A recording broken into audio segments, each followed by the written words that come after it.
Hola, en esta clase revisaremos el reconocimiento de problemas que afectan la vía aérea y cómo vamos a manejar, ¿cierto?, la vía aérea en el paciente pediátrico.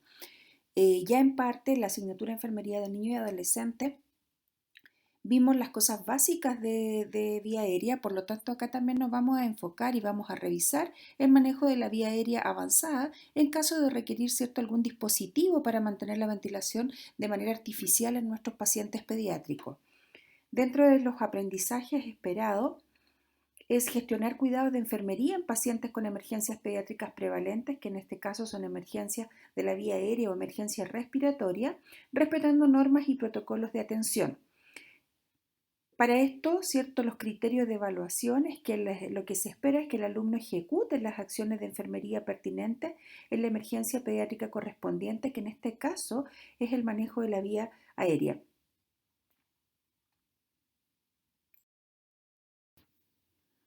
Como introducción, es importante recordar que en la valoración de nuestros pacientes, como vimos en clases anteriores, ¿cierto?, que tiene que ser enfocado en el ABCDE, debemos identificar signos de dificultad respiratoria y reconocer si el paciente está en insuficiencia respiratoria, que de eso también va a depender el manejo, ¿cierto?, que tengamos con nuestro paciente.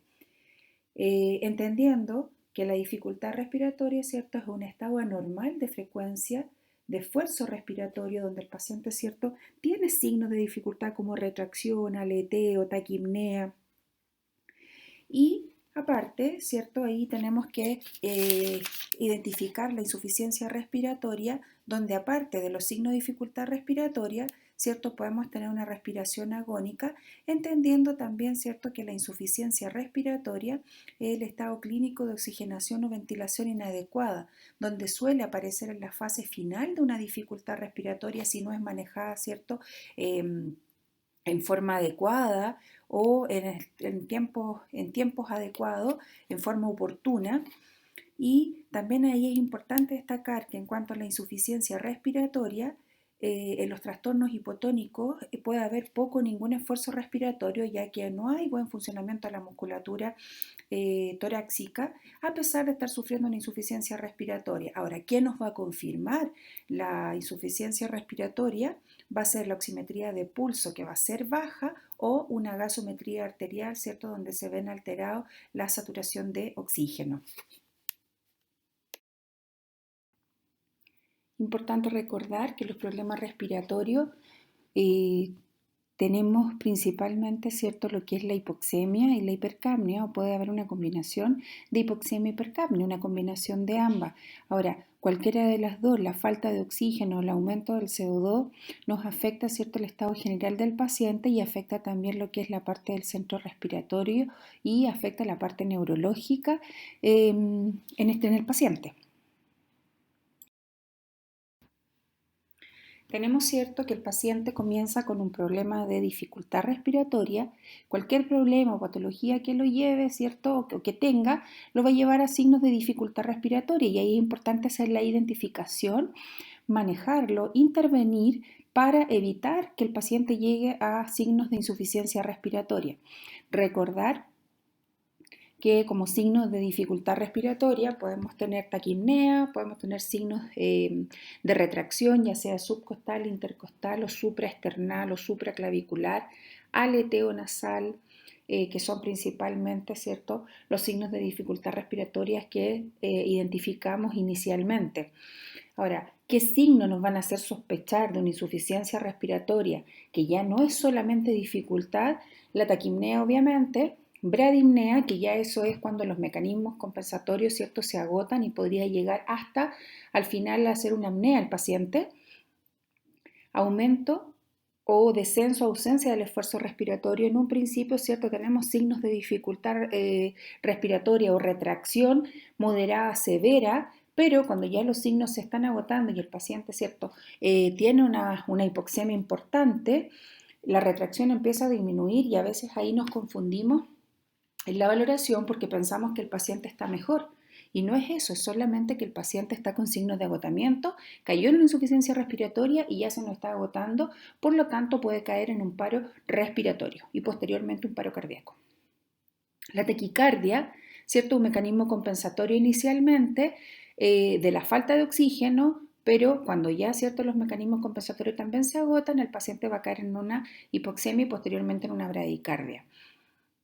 La cianosis también es un signo de que el paciente está en insuficiencia respiratoria y el compromiso de conciencia, ya sea estupor o coma, que es al final, ¿cierto?, de la fase de insuficiencia respiratoria. Vuelvo a destacar la importancia de la valoración en el paciente pediátrico, ya que ellos son completamente dependientes de uno, o sea, no les van a informar la mayoría de las veces, dependiendo de la edad y a menor edad, no les van a decir lo que le está pasando. Por lo tanto, el reconocimiento de signos de dificultad respiratoria en forma precoz, así poder intervenir y evitar que el paciente llegue a insuficiencia respiratoria, ¿cierto? Así estamos haciendo la prevención, que es lo más importante en nuestros pacientes pediátricos. Ahora, si el paciente ya está en insuficiencia respiratoria, lo más importante es detectarla en forma rápida, iniciar el tratamiento adecuado y así va a ser mayor la probabilidad, ¿cierto?, de que este paciente se recupere y tenga un desenlace favorable. De lo contrario, el paciente, insisto, va a caer en un paro respiratorio y posteriormente en un paro cardíaco. Cuando un paciente presenta problemas de dificultad respiratoria o algún problema respiratorio, lo más importante en la valoración también es identificar la causa, ¿cierto? Y a qué nivel de la vía aérea está afectado y está provocando el problema en este paciente para poder intervenir de buena manera. Aquí es importante hacer la diferencia si está obstruida la vía aérea superior, si está obstruida la vía aérea inferior, si hay una enfermedad del tejido pulmonar que no nos permite un buen intercambio pulmonar, un buen intercambio gaseoso, o si es que el centro respiratorio a nivel, cierto, neurológico, a nivel cerebral, es el que está alterado. Ahora, dependiendo de eso, cierto, es cómo vamos a actuar.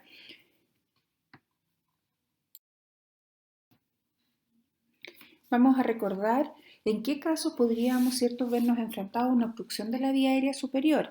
Importante destacar que la vía aérea que está fuera del tórax, ¿cierto?, se considera vía aérea superior.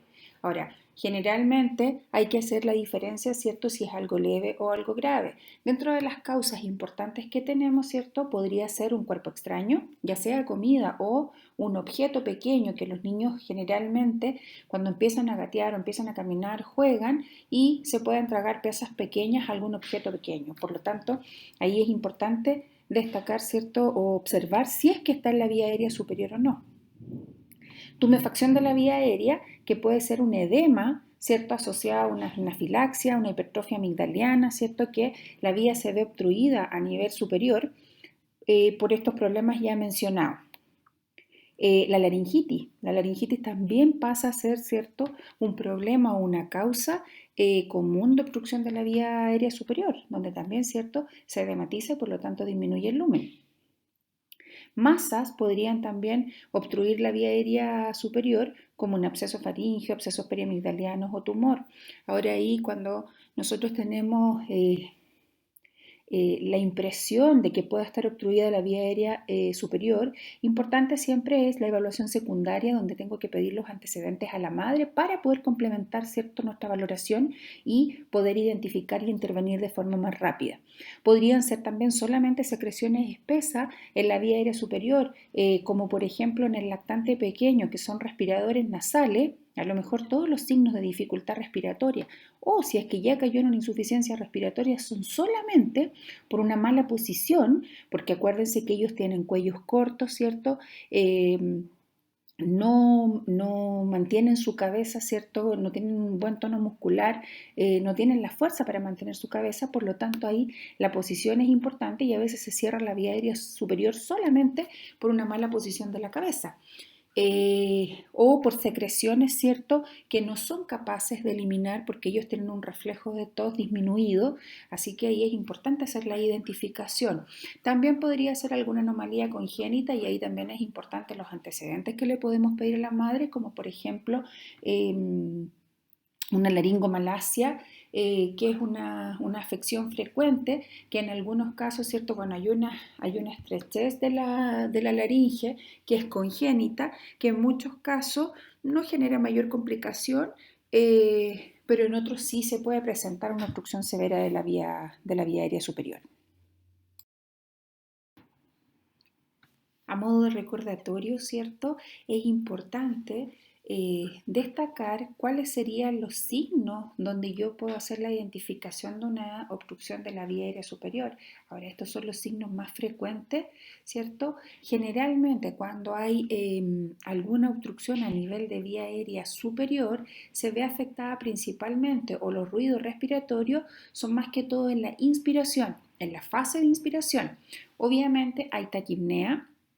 Hay aumento del esfuerzo respiratorio, retracciones que generalmente son inspiratorias, podría haber aleteo nasal, ¿cierto? Se ve un paciente inquieto que no puede respirar bien, pueden haber cambios en el tono de la voz, incluso puede haber un llanto difónico, ¿cierto? Nos podemos dar cuenta en los lactantes más chicos o nos podemos dar cuenta en los pacientes más chicos, ¿cierto? Frente al llanto, cuando no es, o preguntarle a la mamá si su llanto es normal, si uno lo siente, ¿cierto? Que tenga alguna difonía o alguna afonía, ¿cierto? Ahí hay que hacer la evaluación secundaria pidiendo los antecedentes a la madre también, pero generalmente el llanto difónico es un indicador de obstrucción de la vía aérea superior o de que algo está pasando en la vía aérea superior. El estridor, que es uno de los ruidos, ¿cierto? Agregado característico de la laringitis o de obstrucción a nivel de la laringe principalmente, que es el sonido como gallito inspiratorio, ¿cierto? Ahora, cuando la obstrucción es severa, se puede presentar en la inspiración y también en la expiración, sobre todo en la laringitis grado 3, ¿cierto? O grado 4, que ya ahí está con peligro inminente, ¿cierto? De cierre completo de la vía aérea superior.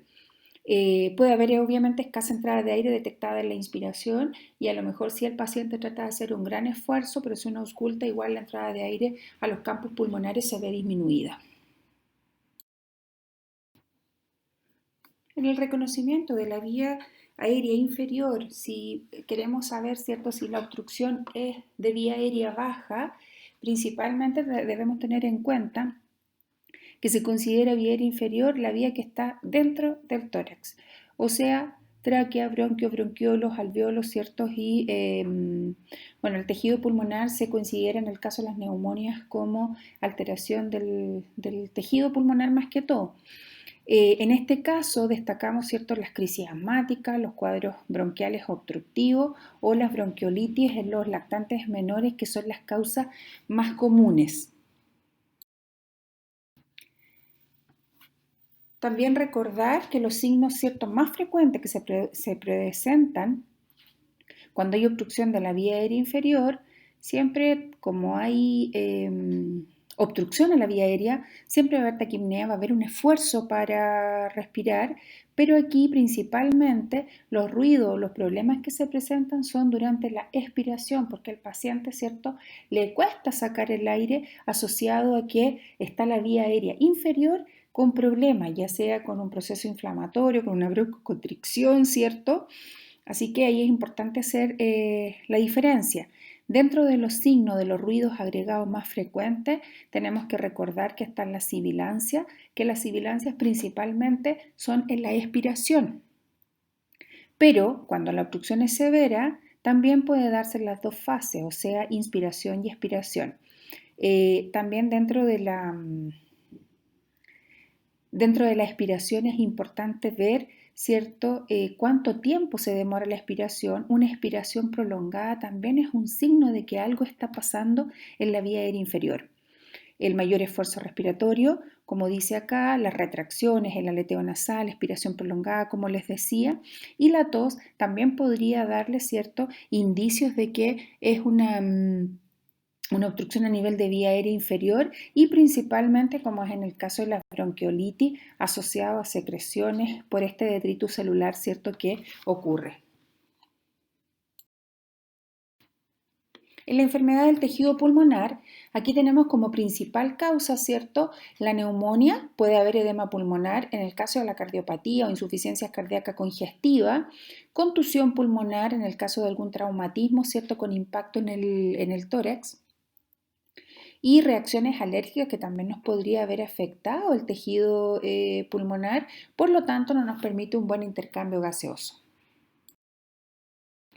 Como signos comunes, cuando hay afección en la enfermedad, cuando hay afección en el tejido pulmonar, tenemos en común la taquipnea, la retracción, cierto aumento de esfuerzo respiratorio, quejido, podrían haber estertores. Recordar, cierto, que los estertores son ruidos asociados, ya sean finos o gruesos, finos cuando son de vía aérea más baja y gruesos cuando son de vía aérea más alta, asociados a secreciones. Disminución de ruido respiratorio al auscultar. Bueno, el paciente también podría estar hipoventilando, ¿cierto? Algún campo, se puede sentir el murmullo pulmonar disminuido, puede haber taquicardia como mecanismo compensatorio y también obviamente signos de hipoxemia o que ya el paciente caiga en signos de insuficiencia respiratoria en forma más rápida porque acá está afectado el tejido pulmonar y en sí donde ocurre el intercambio gaseoso. Las causas más comunes de alteración del centro respiratorio, ¿cierto? Son todas las causas que nos provoquen algún trastorno neurológico, en este caso los traumatismos encefalocranianos. Las convulsiones es una de las principales causas donde se ve afectado, ¿cierto? El centro respiratorio y el paciente puede presentar alguna insuficiencia respiratoria asociada a que no hay un buen funcionamiento a nivel neurológico. Infecciones del sistema nervioso central, ya sea como meningitis, tumores cerebrales o enfermedades neuromusculares también que podrían afectar el centro neurológico principalmente. Cuando se ve afectado el centro respiratorio o el control respiratorio, el principal signo no va a ser un gran esfuerzo respiratorio porque acá está abolido el centro respiratorio, por lo tanto nos manda una buena información para que el paciente pueda respirar. Y en este caso, uno de los signos más característicos es que el paciente tiene frecuencias respiratorias irregulares o variables, esfuerzos respiratorios variables, generalmente están disminuidos, son respiraciones superficiales o lo característico también es que presenten apneas, en este caso centrales, ¿cierto? Y son apneas prolongadas donde generalmente son más de 10 o 20 segundos. Una vez que tengamos identificados, ¿cierto?, los signos de dificultad o los signos de insuficiencia respiratoria para hacer la prevención o un paro respiratorio y posteriormente un paro cardíaco, tenemos que iniciar las actividades o cómo manejar, ¿cierto?, la vía aérea en el paciente. Lo primero que nos vamos a enfocar va a ser en el A, donde vamos a abrir la vía aérea.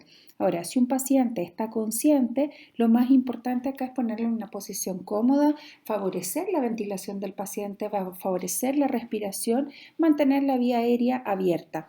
Ahora, en el caso que el paciente lo requiera, por inconsciencia debemos abrir en forma mecánica la vía aérea y para esto podemos, ¿cierto?, hacerlo con la maniobra de extensión de la cabeza y elevación del mentón, que es la maniobra llamada frente-mentón.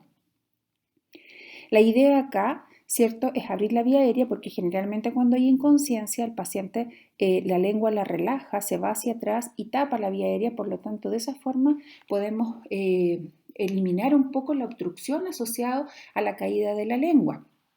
Para la hiperextensión en un paciente pequeño, en un lactante, tampoco es bueno porque también va a obstruir la vía aérea, también le va a costar la entrada de aire. En el caso que se sospeche de una lesión de columna cervical, aquí solamente deberíamos hacer la tracción mandibular sin extensión de la cabeza, ¿cierto?, para no agravar la lesión cervical en este caso. Una cosa importante también en A es evaluar, ¿cierto? Y en el caso que tenga secreciones o que tenga algún cuerpo extraño externo, hay que despejar la vía aérea, ¿cierto? Si es que resulta indicado, como por ejemplo aspirando la nariz, aspirando la boca, si es que el paciente tiene algún vómito, ahí deberíamos utilizar una sonda Yankauer, que es una sonda rígida, con mayor lumen, ¿cierto?, que puede aspirar contenido más espeso y contenido más sólido. Y podemos también, ¿cierto?, hacer el dedo en gancho, pero solamente externo y cuando veamos, ¿cierto?, que pueden haber secreciones o que pueden haber algún cuerpo extraño pero externo. Ahora, ojo ahí que debemos tener la precaución si es que el paciente tiene dientes, no nos vaya a morder las manos, por lo tanto no es lo más recomendado. Ahora, el barrido digital a ciegas, La verdad es que si se sospecha un cuerpo extraño no es recomendable porque lo podemos introducir más aún y obstruir más la vía aérea, ¿ya? Siempre hay que considerar una cánula orofaringia o nasofaringia. La verdad es que en estos casos la más utilizada es la orofaringia, la nasofaringia no se utiliza mucho para mejorar la permeabilidad de la vía aérea. Ahora, el parámetro para decidir el uso de una cánula orofaringia es la inconsciencia del paciente. Si el paciente está consciente, ¿qué le van a provocar? Le van a provocar náuseas, van a estimular el reflejo de la náusea, el reflejo del vómito y podemos provocar incluso una aspiración a la vía aérea, solamente cuando el paciente está inconsciente.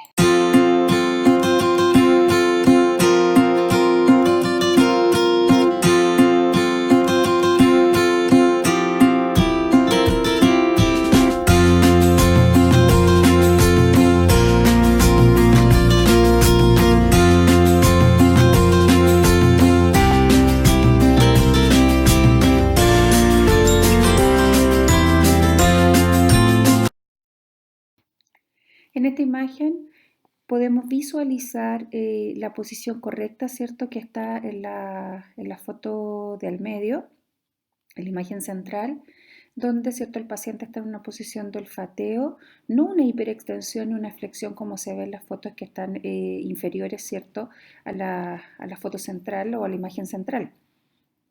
La hiperextensión no permite una buena entrada de aire y la flexión tampoco. Además que en la parte de flexión, cuando el cuello está, ¿cierto? O la cabeza está de esa posición, la lengua obstruye aún más el paso del aire.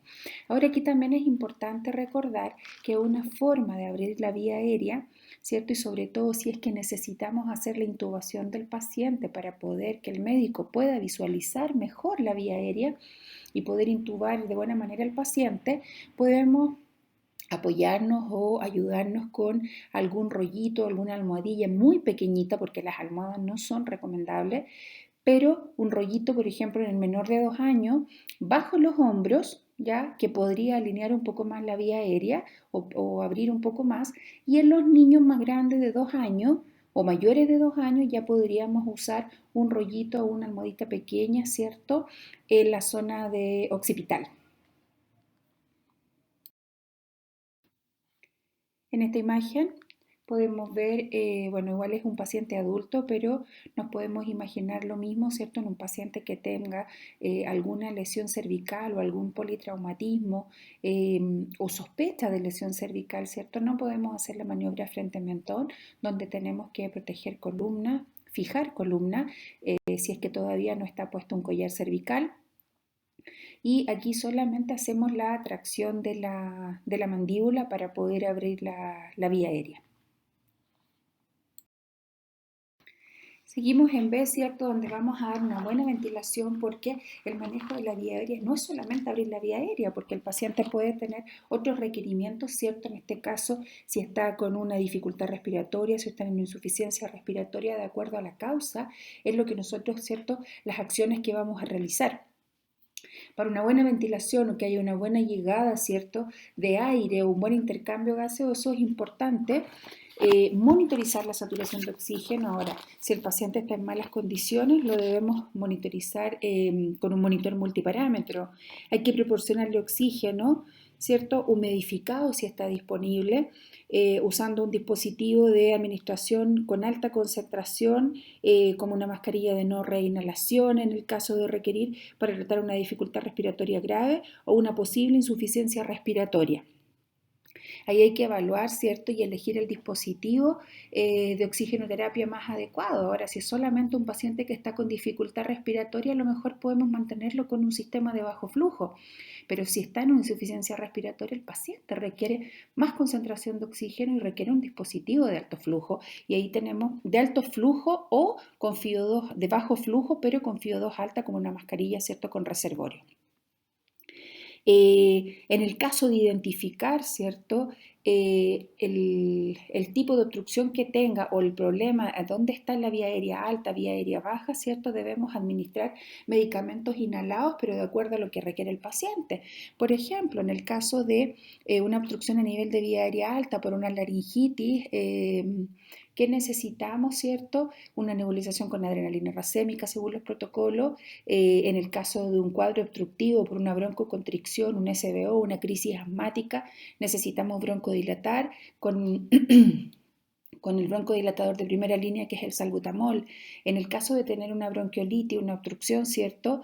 En un lactante menor, donde sabemos que fisiopatológicamente lo que ocurre es más que todo inflamación, más que broncoconstricción, ahí que necesitamos también una nebulización con adrenalina racémica o con una nebulización hipertónica, de acuerdo a lo que nos indique el médico en este caso. También debemos, ¿cierto?, identificar si es que el paciente requiere ventilación asistida, si es que requiere, ¿cierto?, si no está respirando por sí solo, está con una respiración, ¿cierto?, que es agónica,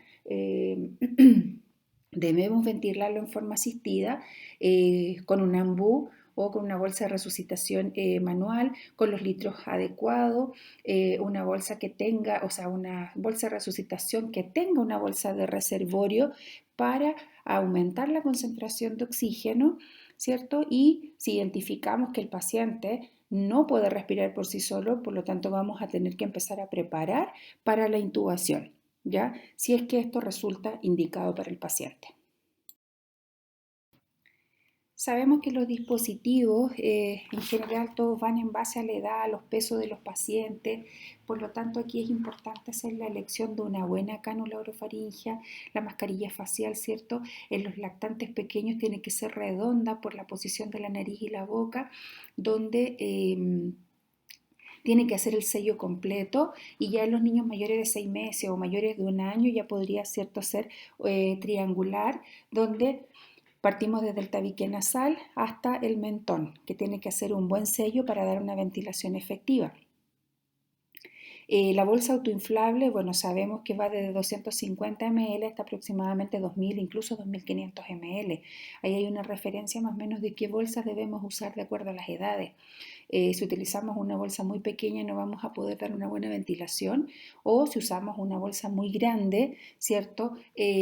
Corremos el riesgo de provocar un barotrauma, un neumotórax en este caso, y ahí se nos va a generar un problema mayor. Los tubos endotraqueales somos los encargados, ¿cierto?, de preparar para la intubación, por lo tanto, aquí hay una referencia aproximada, ¿cierto?, del número de tubo. Ahora, recordar acá que en pediatría, a menos que el paciente vaya a tener un traslado, ¿cierto?, que vaya a ser movilizado, se utilizan tubos con CAF, pero solamente para el traslado.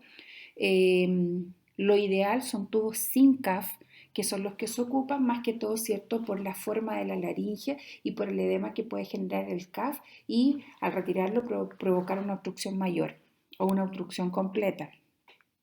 Si se fijan, hasta los 2 años aproximadamente podemos utilizar tubos desde el 2,5 hasta el 4 aproximadamente, pero después de los 2 años se recomienda ocupar la fórmula de 4 más la edad partido por 4.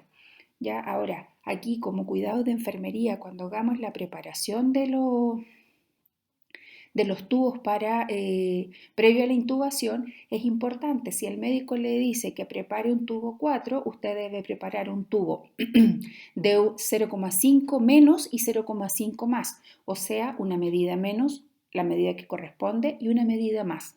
¿Ya? En caso de que el tubo que se seleccionó no sea el adecuado, sea muy grande, tenemos preparados inmediatamente, ¿cierto?, los tubos siguientes para apoyar la ventilación del paciente o la intubación en este caso.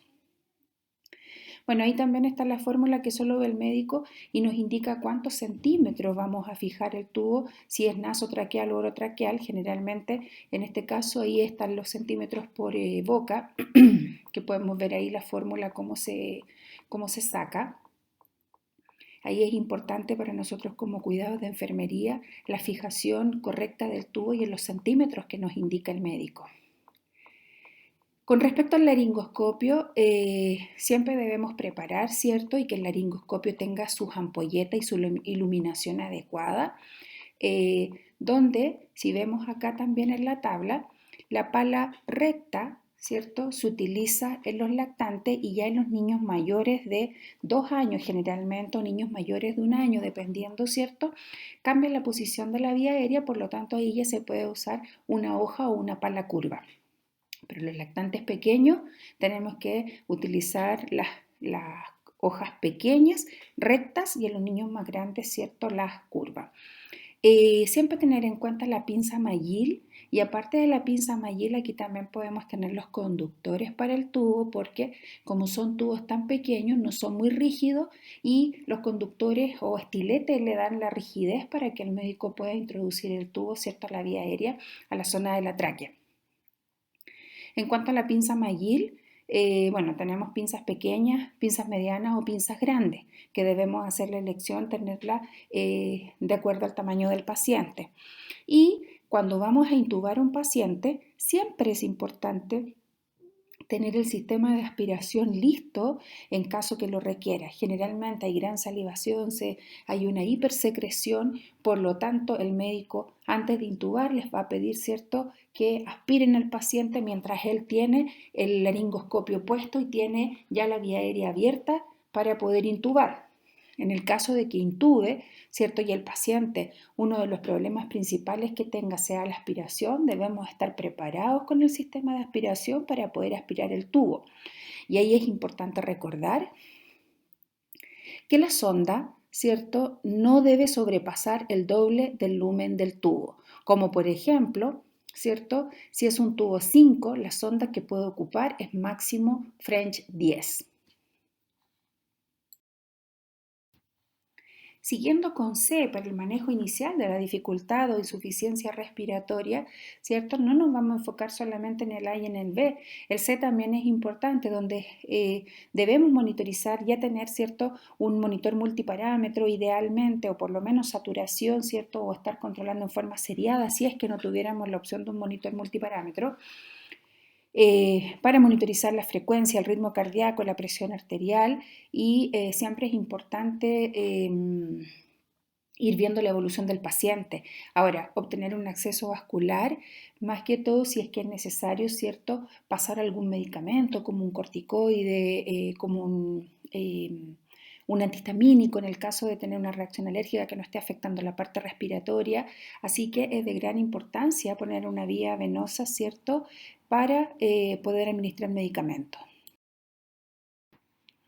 En el manejo de la obstrucción de la vía aérea superior, cuando hacemos la identificación, ¿cierto?, y la causa, la debemos tratar. Dentro del manejo inicial, ¿cierto?, es posicionar en forma cómoda, que ya vimos, ¿cierto?, si es que el paciente está consciente o inconsciente. Importante retirar el cuerpo extraño. Para esto, ¿cierto?, podemos, en el caso de que no está visible, no podemos hacer nada,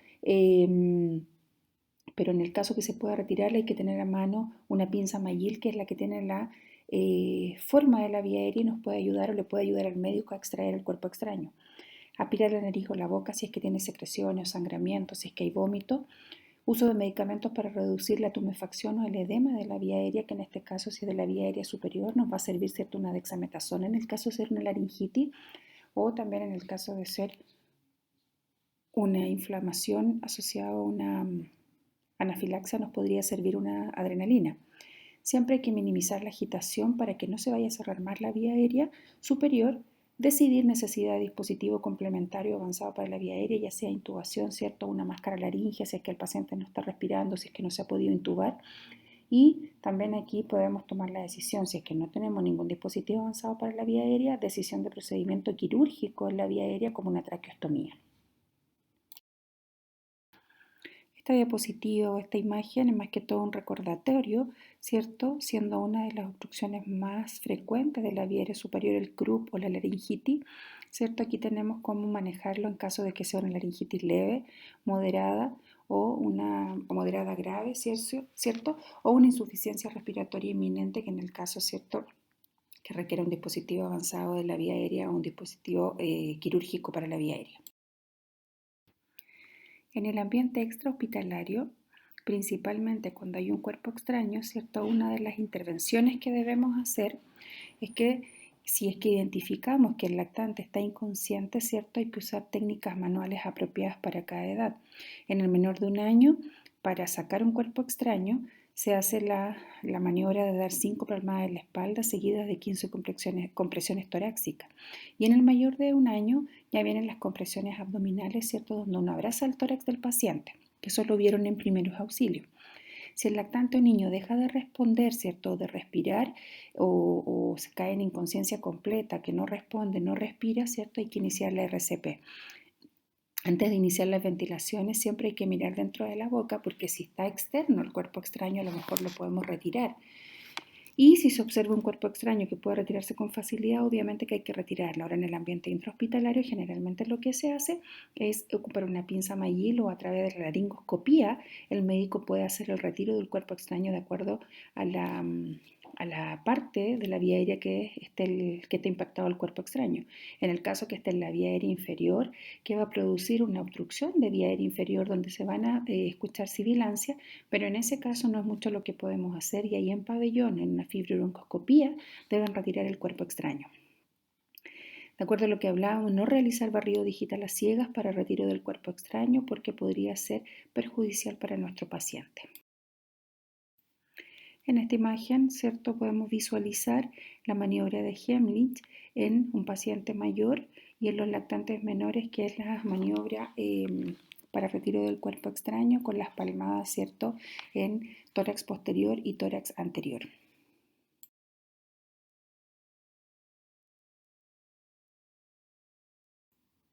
En esta imagen podemos ver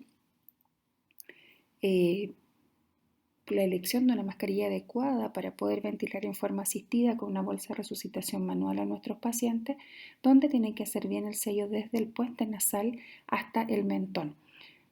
Ahora, dentro de lo importante, ¿cierto?, es que una buena ventilación no podemos hiperinsuflar al paciente, ya que podemos provocar un barotrauma, ni tampoco hipoventilar. Aquí lo importante es que el paciente haya una expansión torácica y las ventilaciones tienen que ser de 1 segundo. Aquí podemos ver cómo hacer el sello, ¿cierto?, con una persona o con 2 personas. En la primera imagen podemos ver el sello donde se tiene que hacer, ¿cierto?, el sello con la mano, haciendo la C y la E, ¿cierto? O el signo del OK, que con los primeros dedos, ¿cierto? Fijamos la mascarilla y con los otros dedos levantamos mentón. ¿Qué es importante en esto? Que no hay que tocar partes blandas porque también le damos inestabilidad a la vía aérea, podemos comprimir, por lo tanto también dificultar la ventilación. En la otra imagen podemos ver, ¿cierto?, la ventilación asistida, cómo poner la máscara, es que de la misma forma con la C y la E, pero esta es la mejor forma para poder una buena ventilación y hacer un buen sello con manejo de 2 personas en la vía aérea, donde uno hace el sello y la otra persona ventila de manera adecuada. Aquí vemos posición correcta para poder ventilar al paciente de una manera efectiva. Está el sello de la C y la E, ¿cierto? Levantando, extendiendo un poco y abriendo la vía aérea. En esta imagen podemos, ¿cierto?, observar los pasos a seguir o las 7P de la secuencia de intubación rápida. SIR es secuencia de intubación rápida. La verdad es que en el servicio de urgencia, como cuando necesitamos, ¿cierto?, una vía aérea avanzada, un dispositivo de vía aérea avanzada, tenemos que hacerlo de la forma más segura y que tenga un buen resultado en el paciente. Debemos tratar de evitar la aspiración de contenido, que el paciente vaya a tener complicaciones mayores. Por lo tanto, aquí debemos asegurarnos, ¿cierto?, en la secuencia de intubación rápida, lo que nos sugieren, ¿cierto?, son no olvidar las 7P para manejar de buena manera lo que es el procedimiento de intubación. ¿Ya? ¿Cuál es el objetivo entonces? Es que sea una técnica correcta, disminuir el riesgo de aspiración en los pacientes, disminuir todos los riesgos que implica una intubación en el paciente. Ahora, si vemos en el piso 1 está la preparación. Aquí es importante preparar todo el equipo necesario para la intubación, que no nos falte nada, ¿cierto?, para evitar los riesgos que implica el retardo o el retraso en la intubación. Dentro de la preparación también el paciente debe estar, ¿cierto?, monitorizado para estar evaluando todos los cambios o todos los parámetros vitales en el paciente. La preoxigenación, en el punto 2, ¿cierto?, tiene como objetivo optimizar la saturación de oxígeno y así crear una reserva de oxígeno en los pulmones que permita mantener la oxigenación de la sangre mientras se lleva a cabo la intubación. La preoxigenación se realiza con bolsa de resucitación manual, ¿cierto?, con el AMBU, donde nosotros tenemos que ver, ¿cierto?, que mantenga una saturación adecuada para poder que el médico pueda hacer el procedimiento de intubación en el tratamiento, en el paciente. En el punto 3, que es el pretratamiento, ya aquí es importante tener los medicamentos que vaya a requerir previo a la intubación. Si es que es necesario poner atropina, ahora generalmente en los pacientes pediátricos no se utiliza ningún medicamento para aumentar la frecuencia cardíaca, porque cuando hay intubación a veces sí baja la frecuencia cardíaca o para disminuir por las secreciones en general no se utilizan muchos medicamentos.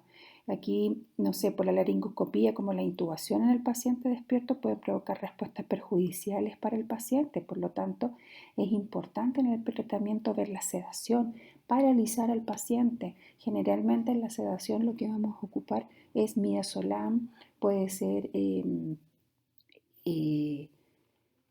un paralizante, puede ser ketamina, becuronio, rocuronio, que es lo que podemos ocupar. Después, cierto que lo importante es la protección y posicionamiento del paciente, donde aquí es importante, cierto, mantener una apertura correcta de la vía aérea. Lo que comentábamos, cierto, en los pacientes pequeños puede ser un rollito bajo los hombros o en los pacientes ya mayores de 2 años puede ser un rollito en la zona del occipucio. Bueno, parálisis e inducción, lo que hablábamos también ahí en la sedación. Y lo otro importante, ¿cierto?, es el procedimiento de intubación en sí. Cuando el médico hace la intubación, ahora debemos también tener listo todo lo que es la aspiración, todo, porque en el mismo procedimiento puede requerir aspiración de secreciones. Y después viene todo lo que son los cuidados, ¿cierto?, de la posintubación, que generalmente aquí para nosotros es la fijación del tubo en los centímetros que el médico nos indica, una fijación adecuada para evitar el desplazamiento del tubo o la extubación accidental. Dentro de esto, los pacientes adultos generalmente se fija el tubo con una gasa. En el paciente pediátrico la verdad es que es más riesgoso porque son tubos sin CAF los que se utilizan, por lo tanto el riesgo de extubación es mayor. Aquí debemos utilizar telas y generalmente, bueno, hay dispositivos específicos, especiales para la fijación del tubo, pero generalmente son insumos más caros. En nuestra realidad lo que utilizamos generalmente son telas adhesivas y en esto telas de seda, que lo vamos a mostrar en una imagen posterior a esta diapositiva. Dentro de la posintubación también es importante mantener la sedación del paciente para que no se vaya a extubar y también, si es que lo vamos, ¿cierto?, mantener la ventilación del paciente, ya sea conectarle un ventilador mecánico o seguir ventilando de manera adecuada con la bolsa de resucitación manual. Aquí podemos ver una imagen donde tenemos cortados los tipos de tela o tenemos dispositivos, ¿cierto?, para la fijación del tubo, y en la otra imagen, ¿cierto?, donde sale la cara del bebé, está la fijación del tubo con tela adhesiva de seda, donde lo importante es fijarlo en la comisura labial en los centímetros que indique el médico.